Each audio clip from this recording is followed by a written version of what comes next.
Hello বন্ধুরা, তোমরা সবাই কেমন আছো? আমি ভালো আছি। আজকে আমি পেঁপে আলু ছোলা দিয়ে ডালনা করব। প্রথমে কড়াইতে তেল দিয়ে দিলাম, সাদা তেল দিয়েছি। তারপরে সর্ষের তেল দেবো অল্প করে, দুটো মিক্সড করে করব। জিরেটা ফোড়ন দিয়ে দিলাম, তারপরে পেঁপেগুলো ছেড়ে দেবো। আমি এটা সাদা জিরে ফোড়ন দিয়ে করছি, কালো জিরে পাঁচ ফোড়ন দিয়ে করা যায়, আমি এটা দিয়ে করছি। তারপরে পেঁপেগুলো ছেড়ে দিচ্ছি, পেঁপে আলু একসঙ্গে দিয়ে দিলাম।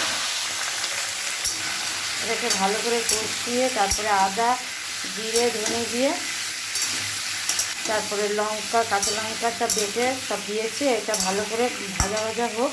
সামান্য একটু নুন দিয়ে দিলাম, একটু হলুদ দিয়ে দিচ্ছি। এটা ভালো করে নেড়ে ছেড়ে তারপরে মশলা দেবো, ভালো করে কষানো হোক, ভাজা হোক। মশলাটা দিয়ে দিচ্ছি, জিরের গুঁড়ো দিয়ে দিলাম,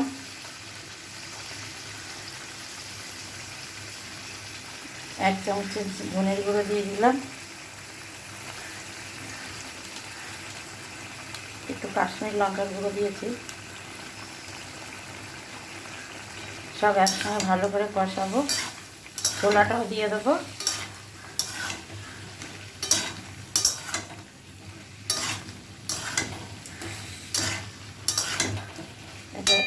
এবার তার সঙ্গে ছোলাটাও দিয়ে দেবো, একটু নুন দেবো, নুন দেওয়া হয়নি। এক মুঠো ছোলা দিয়ে দিলাম। ভাজার সময় নুন দিয়েছি, তা অল্প একটু করে নুন দিলাম। ভালো করে কষিয়ে অল্প মাখা মাখা হবে পেঁপের ডালনা। এবার ঢাকা দিয়ে পেঁপেটা একটু সিদ্ধ হয়ে যাবে। আপনারা কেউ কোথা থেকে দেখছেন লাইক করবেন, কমেন্ট করবেন, শেয়ার করবেন, সাবস্ক্রাইব করে দেবেন। এবার একটু ঢাকা দেবো, তারপরে চিনি দেবো। এবার জল দিয়ে দেবো, কষানো হয়ে এসছে। দেখুন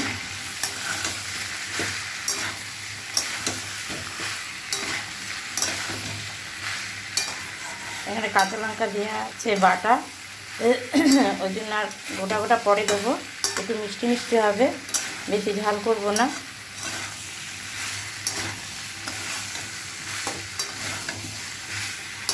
নিরামিষ পেঁপে আলু দিয়ে ডালনা মাখা মাখা করে করবো। এটা পেঁপে দিয়ে মাছের মাথা দিয়েও ভালো লাগে। এবার একটু জল দিয়ে দেবো, আমার কষানো হয়ে। একটু গরম মশলা দিয়ে নামিয়ে নেবো, একটু ঘিও দেবো, ভালো লাগবে। আর জল দেবো, আর একটুখানি দেবো, ব্যাস। এবার ঢাকা দিয়ে রাখবো, চিনি দিয়ে আর ঘি গরম মশলা দিয়ে নামাবো পেঁপে আলু ডালনা। আর একটু সামান্য সিদ্ধ হওয়ার জন্য দেবো।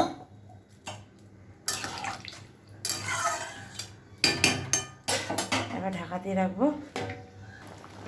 দেখুন এবার চিনি দেবো, পেঁপে হয়ে এসছে, একটু চিনি দিয়ে দিলাম। এই তো মাখা মাখা, এই যে পেঁপে সিদ্ধ হয়ে গেছে। এবার নামিয়ে নেবো, আর একটু মাখা মাখা হোক পেঁপের ডালনা। এবার গরম মশলা আর ঘি দিয়ে নামিয়ে নেবো। এবার গরম মশলা দেবো,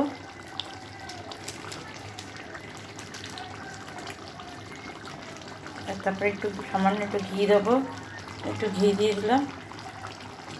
এভাবে করবেন, আমি এভাবে করেছি, দেখবেন খারাপ লাগবে না।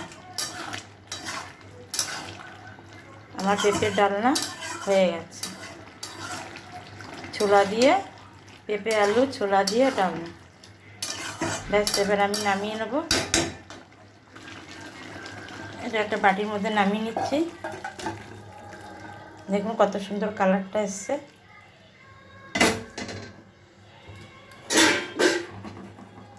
হয়ে গেল। ধন্যবাদ, ভালো থাকবেন, সুস্থ থাকবেন।